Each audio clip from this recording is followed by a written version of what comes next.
You may be wondering to yourself, Brotato, why do you have a different bow? Well, today I actually have my dad's bow, and I'm going to be going over his black gold sight that he has on this. So I had someone asking about a 3-pin black gold, what my thoughts, opinions are, so I'm going to go over what I really like about him and what I really don't like about him. Per usual, I'm going to go over what I really like first.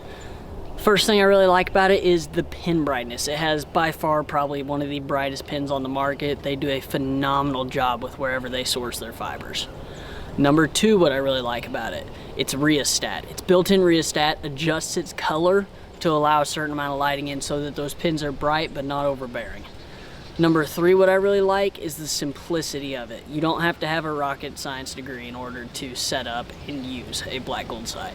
Well, as with all great things, there's of course going to be some downfalls. So, the few issues that I do have with this sight, two of the issues are going to include the sight tape. So first off, the sight tapes only go out to 100 yards, which I have fun shooting further than that. Second of all is going to be how you actually sight in the bow. So when you're sighting in the bow, or sighting in the sight, I guess you might say, you're gonna take and find your 20 yard, put a marker on it, and then you're gonna find your 60 yard with the same pin, and then put a marker on it. Then you're gonna line it up with all your sight tapes and try and find which one matches the gap. The main issue with this method is people's ability to shoot at 60 yards. So for a lot of people, that's not easy. So they'll find a gap and it'll match up to 3 or 4 different sight tapes, which is my main issue with it, because if you match up 20 and 60, you pick the wrong one, you go out to 90, 95 yards, it's gonna be high or low. It's just how it is.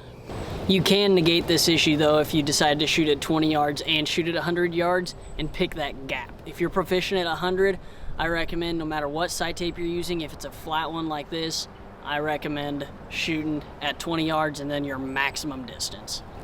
Overall thoughts, absolutely love this sight. It's an awesome beginner to intermediate level sight just because it can't get past that 100 yards and just because of how you calibrate the sight. Overall, if you're thinking about getting this sight, shoot the shot, get the sight. It's pretty much foolproof and it's pretty much bulletproof.